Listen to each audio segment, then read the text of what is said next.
Czechoslovakia a long time ago. Not long enough to learn the language. How close is it to Russian? Well, it's actually it's not very close, but it's Close to easy. Polish. It sounds very Russian, but the meaning so completely Mm. different. So you think you understand it? But it was easy for me. To study Czech was easy. All right. Okay. Thank you very much for coming, and it's going to be a beautiful video that everyone who missed out on coming to today's lecture will be able to watch. But first of all, it's a very long-awaited for lecture. Here, Martin and I met at least more than 2 years ago for the first time, just outside Hunter, and never even walked in. And finally, he's here from Prague, just landed yesterday night. He holds a PhD in political science from Charles University in Prague. Martin has authored, should I say, hundreds of articles and participated, authored, co-authored dozens of book projects, including this most recent one, which was published this year, about the among other things, about the role of Radio Free Europe, or Radio Liberty, recently nearly shut down by the new administration, so it's quite a topical issue to speak about today, of course, and I should not, I should spare you the just saying just how important, right, this radio station used to be during the Cold War. So the topic of Martin's lecture tonight at Hunter is Cold War, Czechoslovakia and Exiles in the US. Here I should also say that among other Martin's books, he wrote about the Czech community in New York from the very beginning to today. I happen to be living a few blocks from the oldest Czech neighborhood in the city, in Astoria. But today Martin's talk is mostly about, again, Cold War period, Cold War Czechoslovak community in this country, not only in New York, of course, more broadly in the United States. And it will be a lecture, and then we will still have time for conversations and topics. And once again, thank you so much for coming. Please join me in welcoming Martin to Hunter for the first time. And thanks again. Please. Thank you. Good evening, ladies and gentlemen. Thank you for having me. I'm a political scientist and historian, born and living in Prague, the Czech Republic. My main area of research is the Cold War migration from communist Czechoslovakia to Western countries, above all to the United States, but I also did some research on the Czechs in Canada, the Czechs in Australia, New Zealand. So I'm trying to look for rare material hidden in the ethnic archives and libraries all over the world. I'm trying to meet living witnesses. I'm trying to collect books and periodicals published by the Czechs abroad. For the past 8 years, I also run a project called the Czechoslovak Talks. If you check on our website, which is available both in Czech and English, you see that we simply collect inspiring life stories of the Czechs abroad. For now, we have there like 50, maybe 55 different stories of people who left the country even before World War I, when it still was part of Austria, then in the interwar period, then after 1939, after German occupation, then after 1948, the communist takeover, or after 1968, the Soviet invasion. So we have like 5 or 6 waves or generations of emigres from the old land, or the old country, as we say, to America, Canada, Australia, all over the world. And it's, I think these stories are very inspiring, source of inspiration for the students, because these people became successful and famous in arts, business, science, sports, in politics, in few cases. So I believe that we need to present these stories to broader public. And we also have an Instagram account, so you can check more what we are doing and all the projects we are involved. For me personally, the Czech exile studies or diaspora studies or migration studies are a great source of inspiration and opportunity and almost unexplored field because they combine a wide range of disciplines: history, sociology, psychology, international relations, literature. I think each of us can do research and analyze the exile phenomenon from individual perspectives and aspects. Exile or immigration is an integral part of the Czech modern history. However, it is still neglected and the general public has only fragmentary information about it. Since I'm a political scientist, I focus primarily on exile politics and everything related to this topic, meaning political agendas, political organizations, even political parties active in exile, propaganda, relations with other exile communities. So I'm not sure how you define the terms in English, but the term emigration in Czech language generally means a voluntary departure from a homeland for economic reasons, while exile is the departure for political, religious, ideological, moral, and other non-economic reasons. Of course, in reality, it is often difficult to separate these two categories. For example, the modern history of my nation dealt with the migration fairly often. Many Czechs left beginning in the second half of the 19th century to find better living conditions in Western Europe or in the United States. Political emigration or an exile resistance to a repressive regime played a significant role during both world wars, then after the communist takeover in 1948, and of course later after the Soviet invasion. In general, almost 1 million people left the territory of or the Czech lands, or Bohemia and Moravia, in the 20th and 19th century, which is quite a lot for a nation of 10.5 million, right? So at the beginning, let's make a brief historical overview so that you have a better idea about the development of Czechoslovakia, meaning the country that doesn't exist anymore. It's been, how many, 32 years when it split into two republics, Czechia and Slovakia. Although some American journalists still haven't noticed this fact and used to call my country Czechoslovakia, or even worse, Yugoslavia, or Chechnya, which is a bit different country elsewhere, right? So, the Czechoslovak Republic, or as we call it, the First Republic, was created on October 28, 1918, at the very end of World War I, when the Austrian-Hungarian Empire collapsed and was replaced by a number of independent successor states. The Republic was actually born here, on American soil, in Pittsburgh. In 1918, Czech and Slovak political emigres under the leadership of Tomáš Garrigue Masaryk, later the first president, and under the strong influence of Americans of Czech and Slovak descent, signed the famous Pittsburgh Agreement, one of the, let's say, founding documents of the Republic. The Czechoslovak economy in the interwar period developed along the lines of the Western capitalist model, based on the institution of private property, of land and capital, free private enterprise, the operation of unrestricted market mechanism, and moderate social reform. The political system was based on a model of representative, multi-party parliamentary democracy and was strongly influenced by the French, British and, of course, American political systems. The second stage of Czechoslovak political and economic development took place between the years 1938 and 1945, because after the Munich Agreement signed on September 30th, 1938, Nazi Germany occupied the border territories with the majority of German-speaking population, and Slovakia and Subcarpathian Ruthenia, which was the easternmost part of the Republic, declared themselves autonomous parts of the so-called Second Republic. But that didn't last much longer, because on March 15th, 1939, only 4 months later, the German army occupied the Czech lands, transferring them into the so-called Protectorate Bohemia and Moravia, and the highly industrialized economy of the Czech lands was absorbed into the German war machine and remained an integral part of it until the end of World War II.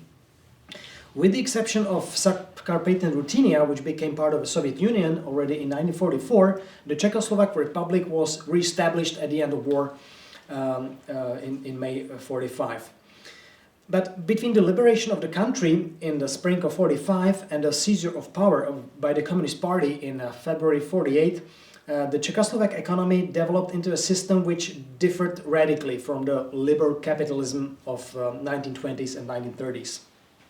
First of all, more than 3 million Germans were expelled from Czechoslovakia with the consent of the Allies and were robbed of their possessions. Also, the key industries such as banks, insurance companies, mines, heavy industry, that all was nationalized. Three-phase land reform de facto destroyed private property, and the post-war period was also typified by the rising power of the Communist Party of Czechoslovakia and its orientation towards the Soviet Union. Until the coup in Czechoslovakia in 1948, there was a tendency to ascribe communist success in Eastern European countries to a lack of democratic traditions and to a social backwardness. But the Czech coup in Czechoslovakia in 1948 seemed to be a different variety. Because, as I said, Czechoslovakia was widely known for its democratic traditions and minimum of social friction, even in the interwar period. There were no Soviet troops on the Czechoslovak territory in 1948, and the Communist Party won the election in May 1946, which wasn't, completely democratic, but we can say it was at least democratic to some extent. So we can ask what was the main reason of the failure of democracy in Czechoslovakia and the establishment of the totalitarian regime, which lasted for more than 4 decades. First of all, the communists came much better prepared from Moscow, where they spent their exile during the World War II. They learned how to penetrate all important sectors, how to occupy the crucial positions in the regional and local governmental bodies. They learned how to work with propaganda, how to convince the people with their unlimited promises to vote for them. And after they won the election in May 1946, they gained control over the most important ministries, meaning the Ministry of Defense, Interior, Information and Agriculture, in the coalition government, and were preparing themselves step by step for the inevitable conflict with their coalition partners, meaning the non-communist parties and pro-Western politicians. While the communists were receiving direct support and instructions on how to proceed from Moscow, the Democrats or the pro-Western politicians felt kind of internationally isolated. Both France and Great Britain had to deal with their political crisis at home and loss of their global colonial empires, and had only very limited interest in Central Europe. United States was too far away, and despite some moral support from US Embassy in Prague, the Czechoslovak Democrats simply didn't have the strong protector from abroad. Some of them believed that Czechoslovakia would, thanks to its strategic position right in the very heart of Europe, play the role of the bridge between the West and the East, the mediator and a meeting point where imminent conflicts could be solved.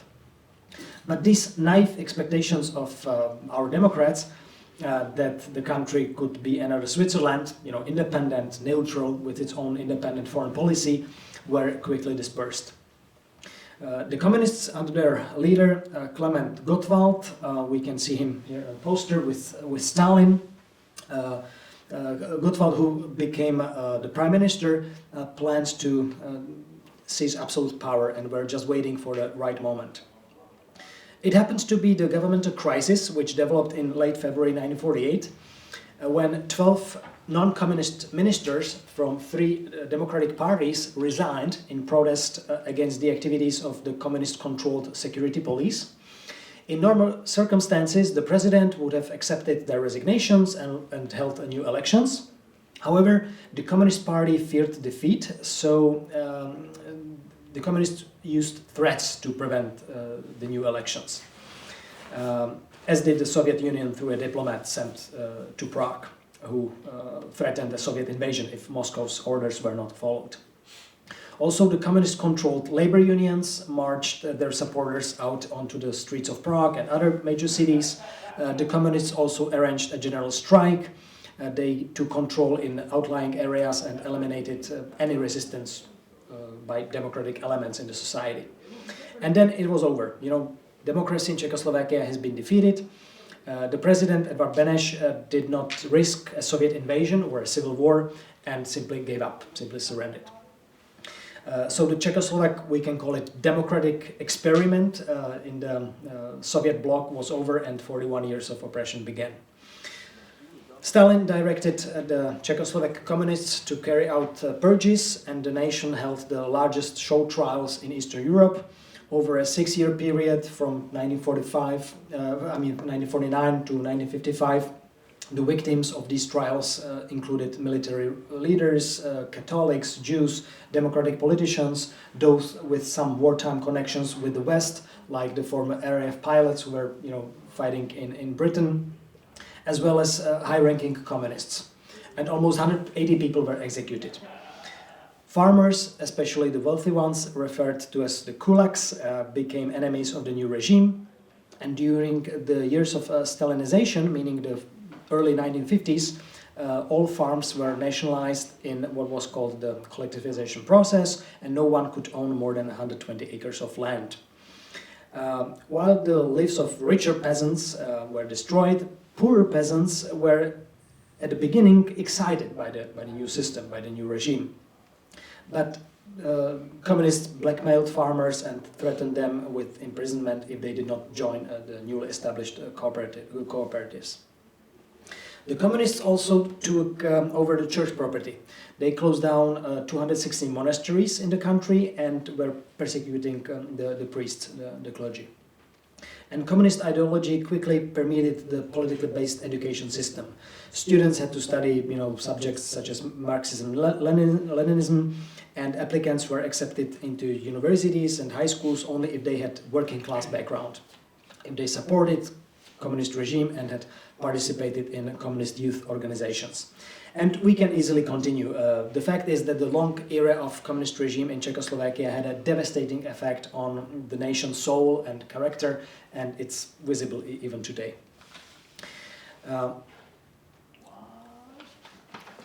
Next, from the moment of the governmental crisis in February, the floodgates of communist oppression opened, and as I said, the first politicians, journalists, academics, high government officials criticizing the methods of the communists did not hesitate to leave the country before they could be imprisoned. In the search for accurate data on this, we call it post-February exile, we encounter widely varying statistics. Researchers and historians are still unable to agree on the magnitude of individual waves of migration from Czechoslovakia from 1948 until 1989, until the Velvet Revolution. Some authors work with a very rough and I would say overestimated number of 500,000 of the Czechs and Slovaks who left the country. I believe that half of it, 250, maybe 300,000, is a more realistic figure. The kind of official estimate of the Czechoslovak state security at the end of 1948 states about 8,600 refugees, and for the period between 1948 until 1953, so for the first 5 years of communist regime, state security lists a total number of 43,000 people who left the country. But I think that in reality we are talking about 50, maybe 60,000 people. Sometimes the escapes were pretty adventurous. People tried to leave, or they were leaving on foot, on skis. They were using homemade tanks, balloons, underwater diving suits. They were kidnapping trains, planes, etc. So also this is kind of a very specific and very interesting chapter for research. How do people manage to escape from Czechoslovakia, from behind the Iron Curtain? The first steps brought them, in the free world, the first steps brought them into the so-called displaced person camps in Western occupation zones of Germany and Austria, or in Italy. Most of these facilities, and we are really talking about hundreds of DP camps, were under the administration of the International Refugee Organization, one of the United Nations agencies based in Switzerland. And between 1947 and 1952, we can say that the whole refugee agenda in Europe was under the control of the IRO. In July 1948, the IRO also granted the status of political refugees for the Czechs and Slovaks, with the same legal protection and benefits as the other prior residents of the camps, meaning Baltic people, Ukrainians, Cossacks, Bulgarians, Romanians, Poles. It is a half-forgotten fact that probably around 20 million people in Europe were out of their home countries by the end of World War II. These included former forced laborers returning from Germany, expelled German minorities from Eastern Europe, and above all, people escaping from Stalin and from communist regimes or refusing repatriation back behind the Iron Curtain.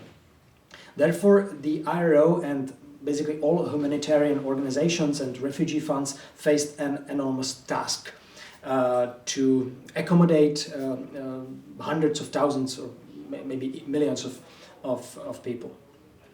The DP camps were meant to host only one nationality. We know that there were separate Latvian, Polish or Ukrainian camps, but in most cases several nationalities were living together. So the Czechs and the Slovaks ended up in various locations. As you can see, the accommodation for refugees met only very basic requirements. We are talking about wooden shacks, former prisoner of war camps, military barracks, schools, factories, or even more primitive housing such as tents, train cars, and other types of housing. The people obviously were trying to leave Germany, which was destroyed after the war. We need to understand the atmosphere in late 1940s. It was extremely tense because there was a widespread belief that the Cold War would quickly change into an armed conflict between the United States and the Soviet Union. But the time passed, and people, still remained long months or even years in the DP camps. They were desperately sending visa applications and waiting for work permits and any opportunity to leave Germany or Austria. Western Europe or Western European countries also still lay in ruins. The economy was painfully slow in recovering from the war. The production at factories stalled, unemployment rate was very high, French politics was convulsed by permanent constitutional crisis, and suddenly the same countries, speaking of France, Belgium, Netherlands, even Great Britain, were to be hit by a massive influx of immigrants from the East. Naturally, it was a huge problem, and the population of the Western European countries did not hide the fears and indignation. So refugees were rather looking beyond the boundaries of Europe. A dream destination, number one, was the United States, of course, but the immigrant quotas were very strict at the time, so more and more people were trying to get to Latin America, to Australia, New Zealand. All these countries were simply looking for fresh blood and experts in a wide range of disciplines. Medical doctors, engineers, craftsmen had also opened doors to South Africa. Workers in factories and timber plants were cordially invited to Canada. So, in my opinion, this is also very interesting and very important to look into the, let's say, first phase or first chapter of the exile life, meaning the life in the DP camps and the whole process of emigration, applying for the visas and waiting for the opportunity to start a new life. There was also a very important part of it, the security screening. Before anything else, before the dreams about resettlement could be fulfilled, the refugees had to pass the security screening, a very unpopular procedure consisting of filling out forms and enduring a detailed interview led by the IRO officials, asking the refugees about their past, about their careers, family background, about opinions of the communist regime, and so on. And for the ones trying to get to America, it was even more complicated because the CIC got involved, the security service. the intelligence officers were carefully gathering all information by way of direct inquiry as well as by indirect investigation concerning the character and reliability of each Czechoslovak refugee. And this lasted usually from 4 up to 6 months.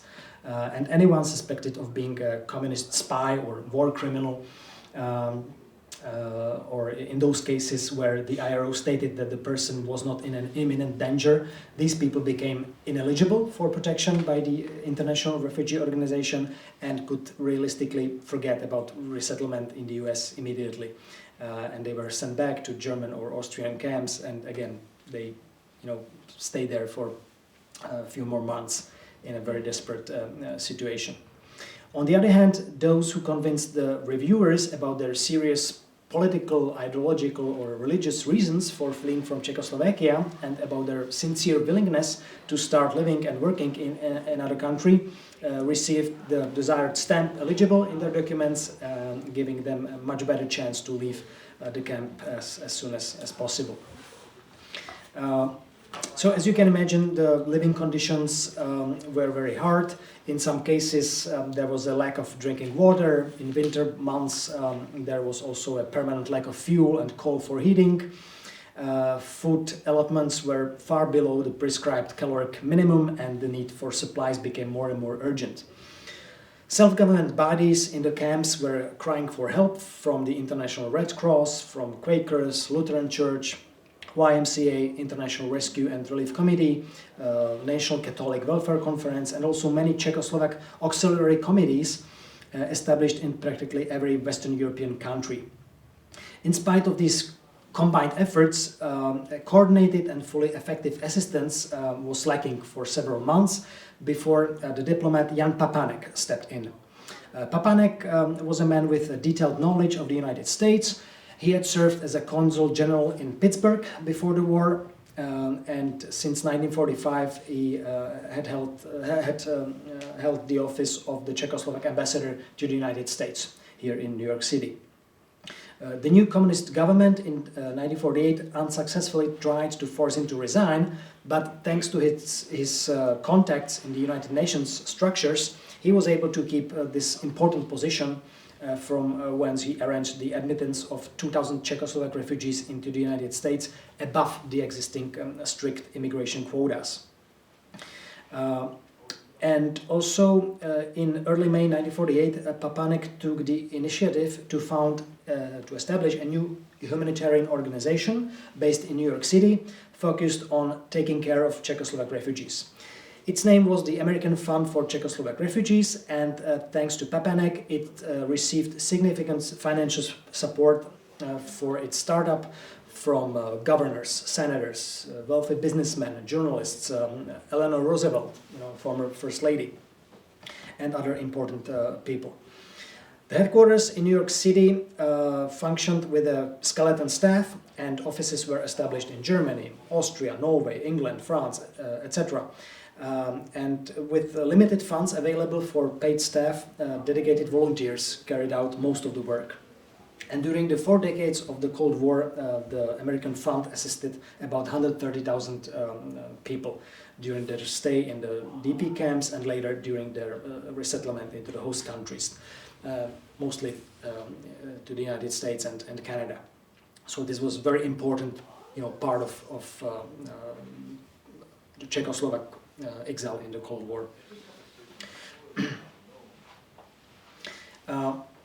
According to 1920 census, there were 41,000 Czechs living in New York City. And 2 decades later, in 1940s, it was even more. So there was a traditional Czech neighborhood in Upper East Side between the 1st and 2nd Avenue and 65th and 78th Street. And have you ever been to the Bohemian National Hall on 73rd Street? That's kind of a pulsing heart of the Czech community in New York City. And that's been like that since 1890s. There is this huge Bohemian National Hall, there is a Czech consulate, there is a Czech center, there is a Czech restaurant, there is a space for a Czech school, there is a cinema and a lot of space for organizing lectures and exhibits and concerts. So that is good that we have something like that, some center of Czech culture where the community could meet and organize the social events. Another city important for the Czech community was Chicago. Again, in 1920s there were even more Czechs, some 130,000. If we add also the suburbs like Cicero and Berwyn, we are almost reaching the number of 200,000, which was a lot, but compared to the other communities, the Poles, the Irish, Italians, it was just, or the Germans, it was always just a tiny community. But the Czechs were very well known for active social life, for organizing various events, for publishing periodicals, for establishing churches, libraries, clubs, associations, restaurants, businesses. They simply always tried to stay together and to be in touch and to never lose the daily contact with the Czech language, Czech traditions, Czech culture. Also, during World War I, when Czech lands were still under the rule of Austrian Empire, the anti-Habsburg resistance movement led by Professor Masaryk supported the creation of the Czechoslovak legions that became a significant military power on battlefields. And guess what? It was again the Czech American and the Slovak American volunteers from New York City who joined the Czechoslovak legions among the first ones. They completed a 3-week-long military training in the camp in Stamford, Connecticut, only an hour from here, and then were immediately sent to Europe to fight the Germans and the Austrians on Western Front. And 20 years later, during the World War II, when the Czech lands were occupied by the Nazi Germany, it was again the Czech American organizations in New York City that generously supported the resistance, and after 1945, also the post-war reconstruction of Czechoslovakia. So there was some tradition, you know, and the Czech Americans or the Czech New Yorkers knew how to support and how to help to the old country. So there was something to build on, and when the refugees after 1948 arrived, the community in New York City took care of them. In the following years, New York also turned out to be crucial for or in the anti-communist and anti-Soviet struggle. There was New Yorkska listed, the New York Gazette, which was probably the most important Czech daily periodical on American soil, with a very strong anti-communist orientation. There were many public protests against the Soviet Union organized by the New York Czechs and their organizations.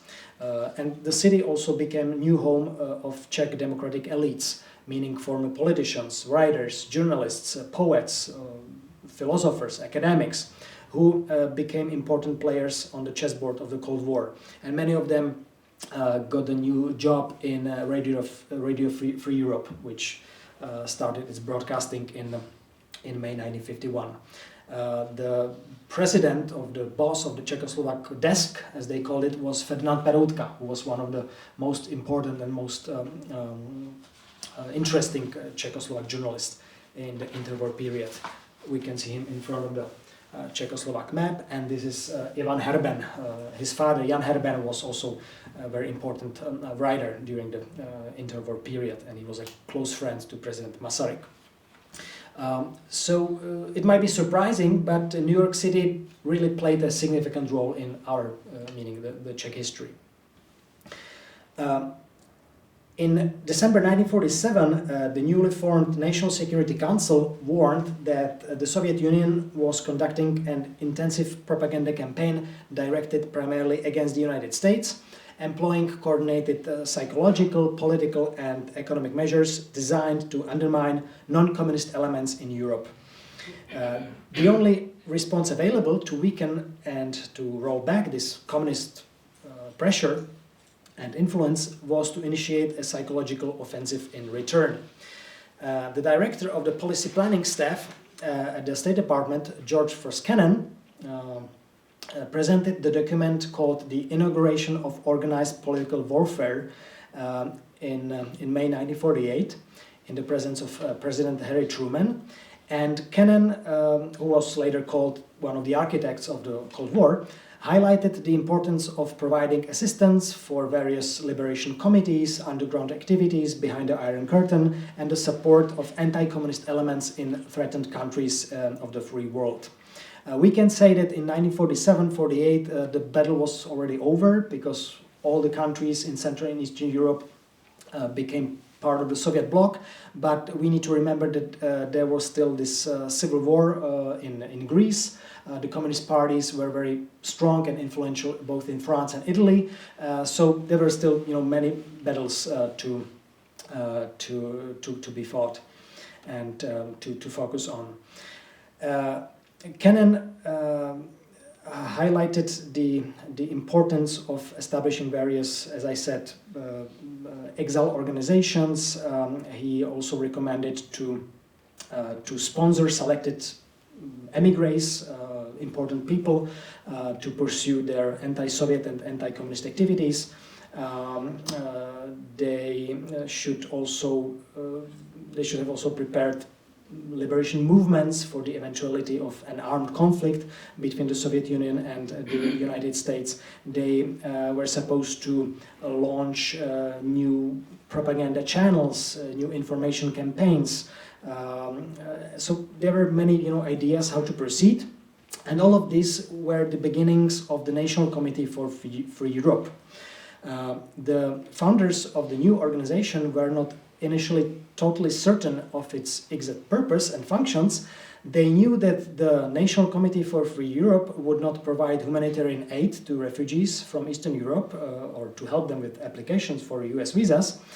Instead, it would focus on a chosen group of non-fascist and non-communist political leaders who had already successfully made it to the United States to find appropriate employment and make use of their knowledge and abilities during their stay in America. The committee was officially established in June 1949, and at its first press conference this 4-point program was introduced. And through the founding of this National Committee, the political, organizational and operational groundwork for all forms of anti-Soviet and anti-communist propaganda and actions was in place. Also the financial aid and the funding was assured. Donations officially came from private donors and large corporations such as Chevrolet and Ford Motor Company, General Electric, Chase National Bank, but above all it was the behind-the-scenes support from the Department of State and from the CIA. So now we already know that all of that was just a CIA project. In the following years, or in the subsequent years, many common projects unifying the emigres came to life under the supervision of the National Committee for Free Europe.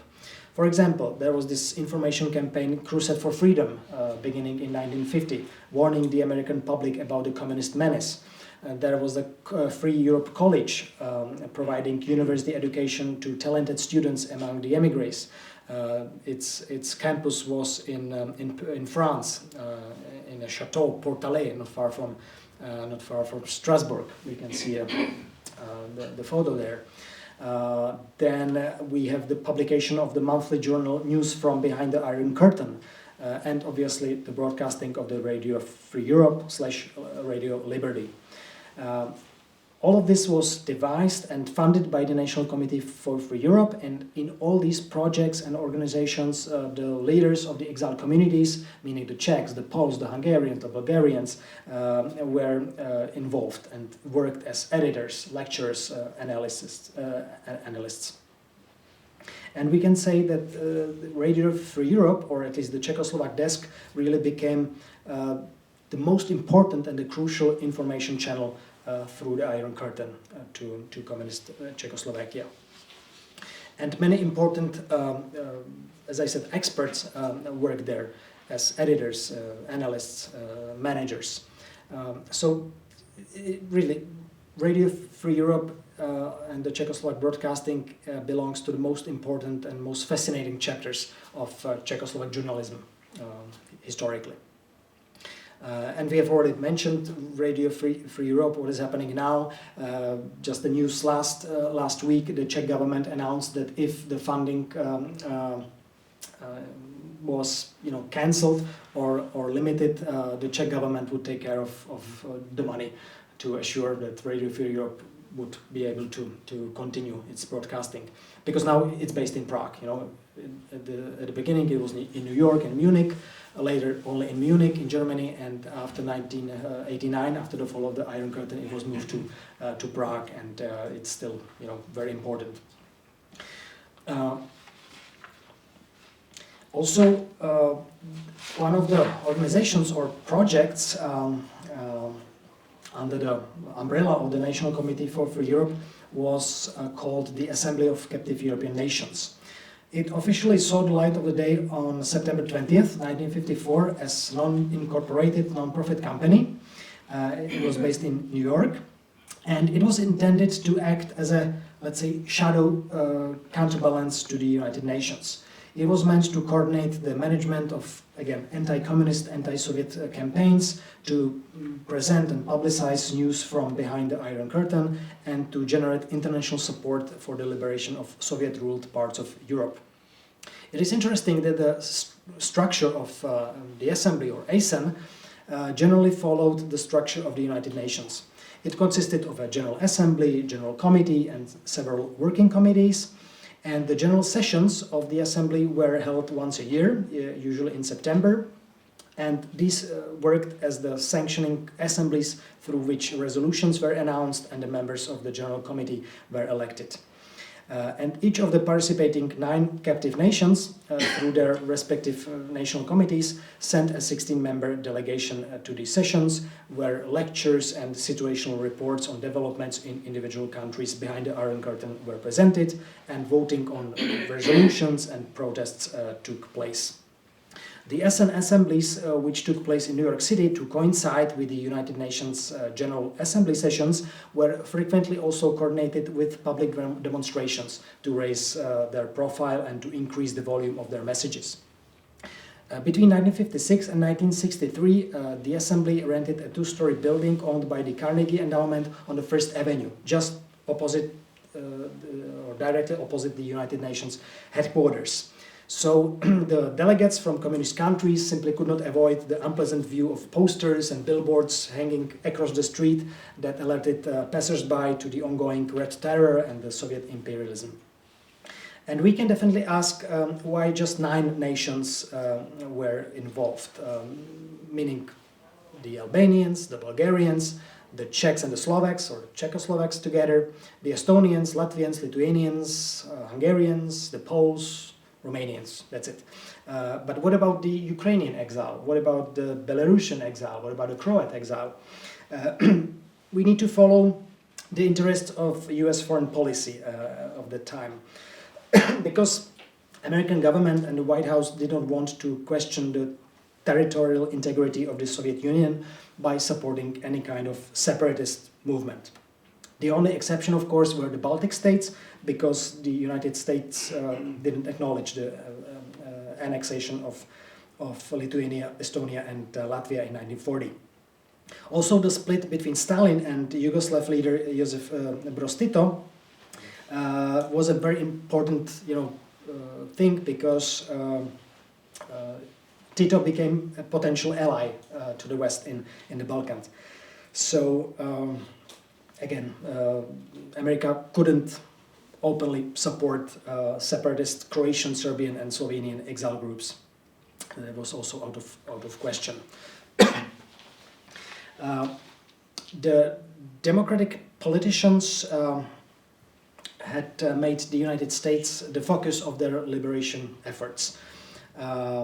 From late 1940s on, various exile organizations they established over the years did not aspire to determine the future political and economic structures for their countries, but aimed to bring about a situation wherein their people would be able to decide, without any foreign interference, to form the form of government they wanted to live under. Naturally, there were different views and disagreements about what would constitute an effective liberation. The conservative and we can say extremist part of the exile communities claimed that only a complete eradication of communism would assure it. The majority, however, said that many of the economic and social changes introduced under the communists would have to stay because they had become part of each nation's life. But they demanded free elections, of course, as one of the most important conditions. And some exiled politicians even began to argue that liberation might well come from a gradual democratization of a communist regime. Hopes for the liberation, even with the risk of an armed conflict between the West and the East, ran highest probably during 1952 American presidential election between Dwight Eisenhower and Adlai Stevenson, when there was really much talk about liberation. The votes from American Czechs and Poles and Hungarians sent the Republican candidate to the White House because they kind of expected that Eisenhower would take a tough stance against the Soviets. After Stalin's death in March 1953, it seemed that the opportunities for change in particular countries of the communist bloc would open up. The first attempts were to be seen in German Democratic Republic, where in June 1953 there were serious social protests which involved about 400,000 people in over 250 locations across the country, including East Berlin, but they were pacified quickly as a result of the Soviet military intervention. So this was the first serious blow to the hopes and expectations of the emigres. The other one was the Geneva Summit of July 1955, where the representatives of the Big Four of the United States, Soviet Union, France and Britain met for the very first time in a decade following the end of World War II. And before the Geneva conference, the Western leaders were swamped with telegrams and resolutions from various exile organizations demanding that the problem or the issue of liberation would be put on the agenda. Although Eisenhower seemed to be open to the suggestion, the issue of liberation was not raised in Geneva. Moreover, the conference was followed by a period of disappointments, when communist Albania, Hungary, Bulgaria and Romania were admitted to the United Nations, and the failure of the West to intervene effectively in the Hungarian uprising in late 1956 raised the question whether there was any room for political exiles and their activities in a world where the conflicting systems tolerated one another. The Cold War and the communist supremacy over Eastern Europe lasted, as you know, more than 4 decades, and the majority of the, we can call them fighters for freedom and democracy, didn't live to see the fall of the Iron Curtain in 1989. Therefore, I believe that we historians need to catalog their efforts and make sure that their work will not be forgotten. Thank you for your attention, and I'm looking forward to your questions. In case you are too shy to ask now and you want to spare my vocal cords, then feel free to email me your question. Otherwise, I'm here for you. Thank you.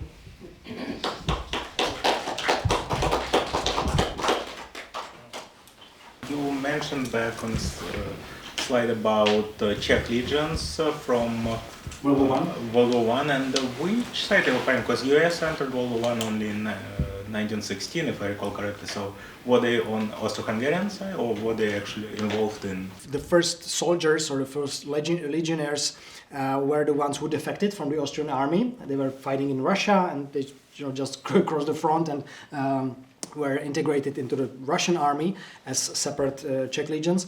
But the ones fighting on the Western Front in France or Italy, they were mostly the American volunteers. Yes, yes. But again, it's a very important chapter, because the Czechoslovak legions became a really, significant power.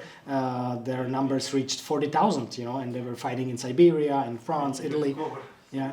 So it was a big thing, and I think that even thanks to them and thanks to their bravery, we were able to have our independent country. And Masaryk, the leader of the resistance movement, said, well, we were also fighting on France, for our future. So, yeah.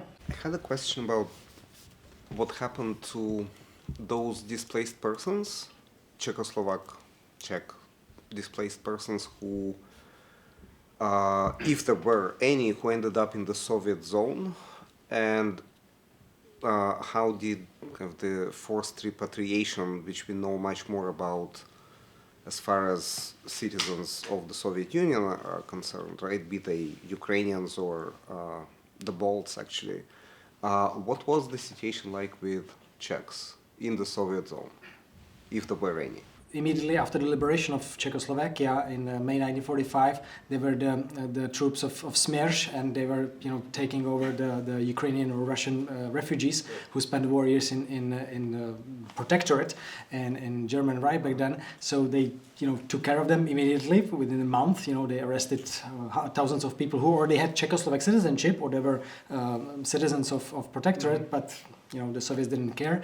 And generally speaking, the most usually used path to freedom was through the western border of Czechoslovakia to Bavaria, which was American occupation zone of Germany. For the people from Slovakia and the eastern part of Czechia, it was smarter and faster and less complicated to get to Vienna, which was divided into 4 sectors like Berlin. But the problem was that between the Czechoslovak border and Vienna, there were like 60, maybe 70 kilometers through the Soviet zone.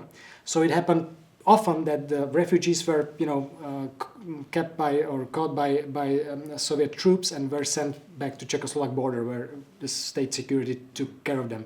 And the most complicated way led through the Soviet zone of Germany to Berlin, but that was really very dangerous and very complicated. So most of the people ended up in Bavaria.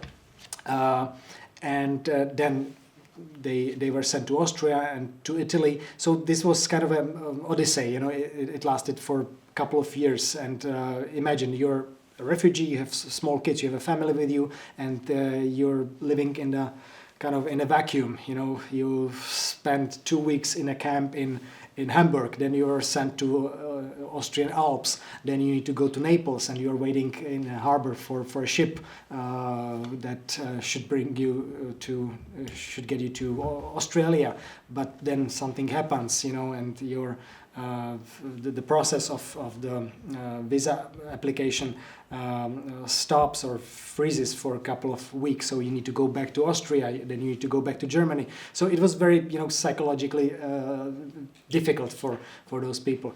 I published a book called On the Way to Freedom, and it was published in Prague, in Czech, some 5 years ago, because I felt obliged to tell more about this, about the first chapter of the life in exile, mostly for the students and for the younger generations. In the Czech Republic, the situation isn't easy, and the expressions like asylum or migrant or refugee, they're almost considered insults, So I felt the need to show also part of our history, that 70 years ago also our family members, our neighbors, our friends had to leave to find a better place to live.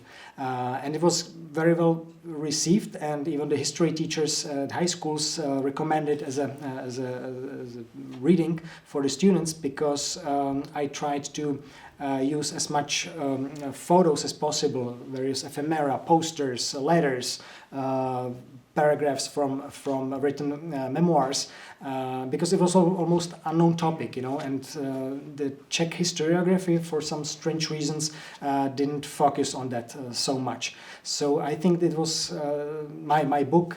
It's of course, this topic is so huge and so important that we would need encyclopedia of 2,000 pages. My book has only 150 pages, so it's not, a complete history of this, but I think it's a first important step, and I hope that other historians and other researchers will follow this path and will write more, because every DP camp is a specific microcosm, is a unique case study. How did the life of the refugees in the camp in Nuremberg look like? How about Regensburg? How about Munich? It's really incredible. And the same applies for the other nationalities. As I said, the Czechs ended up in places where they lived together with the Hungarians, with the Cossacks, with the Ukrainians, with Latvians. So you can imagine how difficult it was, to live in a Babel of so many nations, which had also sometimes difficult relations from the war years or even from the early periods. That there was some tense relation between the Czechs and the Poles and the Hungarians and the Slovaks and the Hungarians and the Romanians, and now all of them ended up in the camps. So yeah, it's I think. You who are doing research on the Ukrainian emigres or Russian emigres or Polish emigres encountered the same or came across the same stories and the same chapters. May I ask you to very briefly extend your story to 1968 and just talk a tiny little bit about there must have been another wave of exiles, so just tell how that happened and where they went. Each generation or each wave was specific. For example, the ones we call them 48ers, meaning the ones who left in 1948, they rather moved outside of Europe because the Western European countries, they wanted to stay untouched by the influx. So Switzerland, it's a great example. The Swiss were very strict and who tried to get to Switzerland illegally. He was, captured and sent to prison for 6 months, for example, and then deported. The same with Netherlands, the same with Scandinavian countries. But for the generation of 68ers, 20 years later, the situation was completely different because the Czechs and the Slovaks were considered the victims of the Soviet aggression. So even the countries that were previously, very strict and very unfriendly to the immigration, their governments launched specific governmental programs for immigrants to come. Switzerland itself accepted some 2,000 refugees from Czechoslovakia, the same with Netherlands, the same with Sweden. So this time it was much easier and faster to get to Western European countries. Also, South Africa, that's another specific story. Only in 1968 and in 1969, so few months after the Soviet invasion, South African government granted some 5,000 visas for the Czechs and the Slovaks. And it was very easy. Most of the people ended up in Vienna, because it was close to Czechoslovakia. It was still possible to travel through the Czechoslovak border after the invasion. And most of the consulates and embassies of the Western countries were based in Vienna. So the people ended up there, and they were waiting in endless lines, and they were exchanging their experience. So how does it look like? America, that lasts 6 months to go all the paperwork, through all the paperwork. Australia, they accept migrants after 3 months. That's also too long. South Africa, it takes only a week. Wow. Okay, let's go to South Africa. Mm-hmm. Nobody knew, Afrikaans or English. Nobody knew how the daily life looked like in South Africa. But since it was so easy and so fast, then they signed up for South Africa, and really sometimes I spoke to some people who did it that way. They emigrated or they left Czechoslovakia on Monday. On Wednesday, they signed up for South Africa, and on Friday, they were already on a plane to Pretoria or Joburg. So, again, very specific community. They usually end up in Pretoria, in Johannesburg, in Cape Town, in the major cities, and they established their associations, organizations. They were publishing periodicals in Czech language. South Africa, the same with Australia, the same with Canada.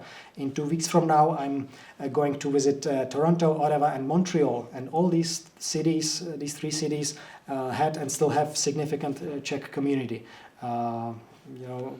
Which is very active in organizing various cultural and educational events on a weekly basis, and that all works since 1960s when this post 68 generation arrived. But again, we are talking about hundreds of thousands of people, but in the Polish case, we are talking about tens of millions, right? So the Czechs are always the smaller community compared to the other ones. South America. There were some immigration programs to Brazil and to Argentina in 1940s. But yeah, you have Czech communities. that applies for the interwar period, because the Czechs were always considered very good farmers and craftsmen, so they were invited to Brazil, to the jungle just to build farmers' communities, and they were very successful, although the climate conditions were a bit different than they were used to, but yeah, the Czechs were very, very active and very, very successful. In Argentina, they had a good chance to run into the Nazis, which, by the way, recently was declassified just now, practically. Was it yet? I thought you just promised. Yeah, and there were Czech communities in Ecuador, in Bolivia, in Chile, obviously, in Mexico, and back to my book. This is about the National Committee for Free Europe and the other projects. I was pretty lucky because originally the manuscript was written by a colleague of mine, Mr. Dr. Palecek, who defended it as a thesis back in 2010. Then he left this topic, and after 15 years, we came back to it because the current developments and everything what's going on with Ukraine and propaganda and disinformation. So I added a few new chapters, and I was pretty lucky because Dr. Palecek, when he was writing on his thesis back in 2009, 2010, he wasn't able to get too many documents, which were declassified after 70 years. So if we are talking about late 1940s, early 1950s, now it's a great way to go back to the archives and libraries because now it's fully open and fully accessible.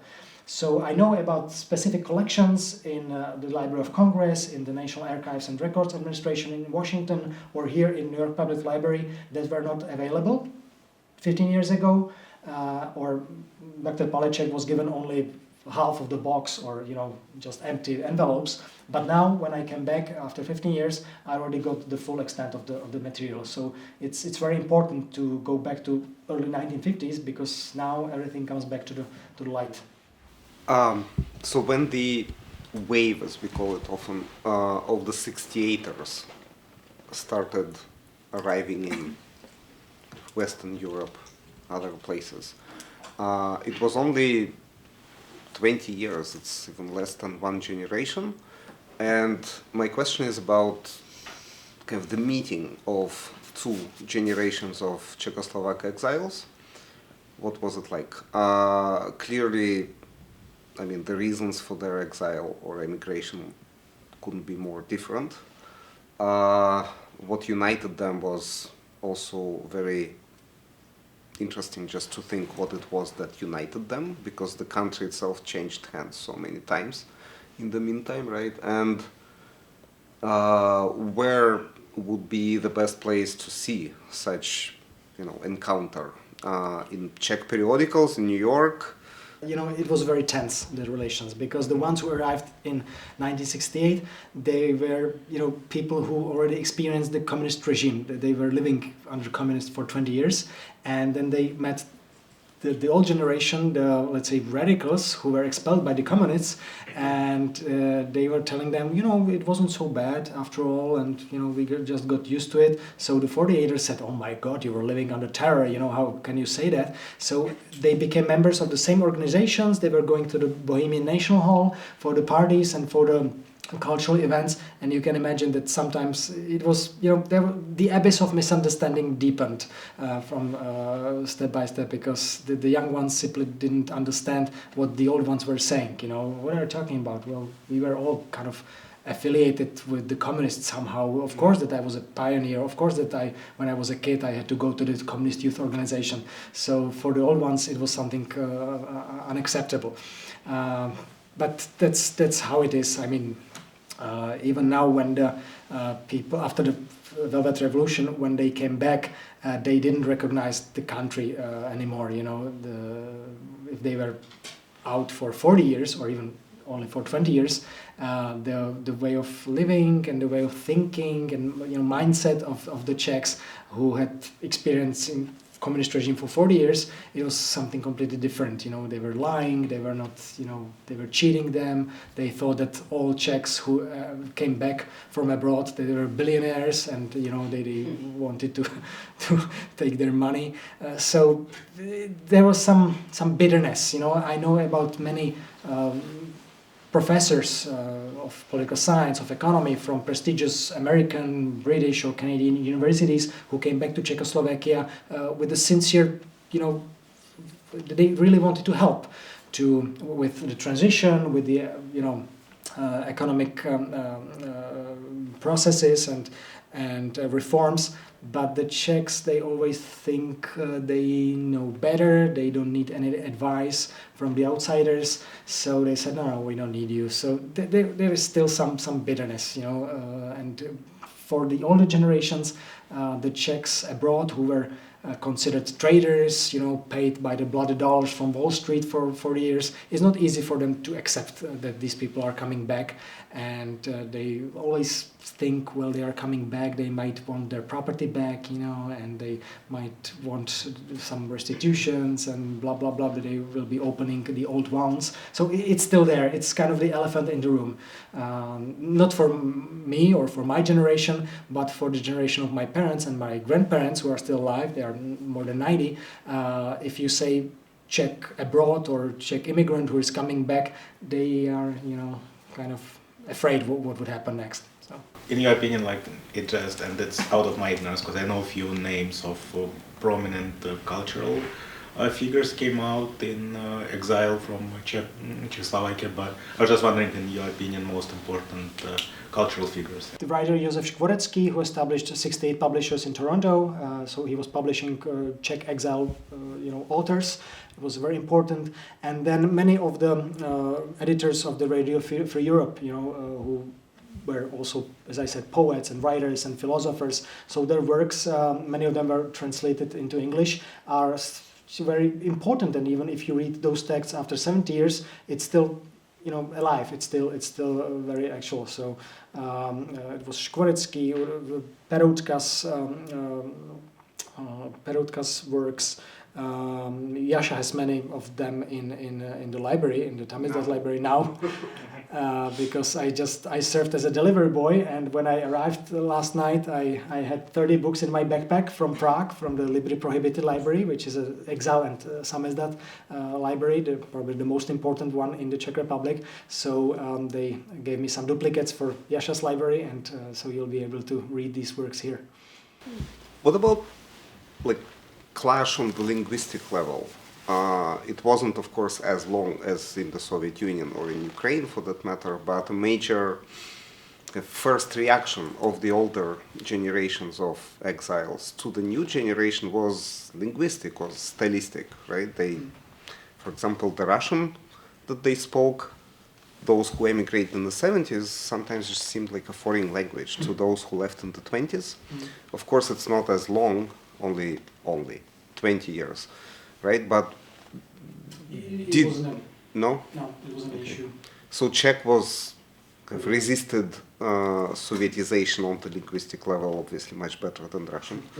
It's a funny story. Pavel Tigrit, who was after the Velvet Revolution, he became the Minister of Culture, and he was also one of the most important exile politicians and journalists. He was publishing the magazine called Testimony or Svědectví in Paris for 40 years.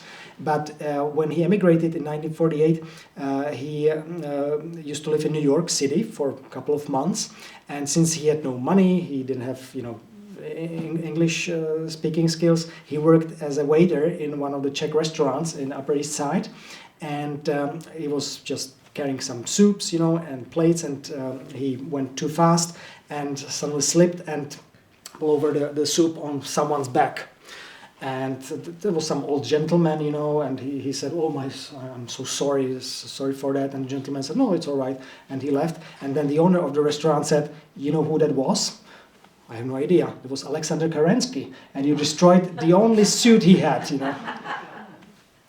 Thank you so much.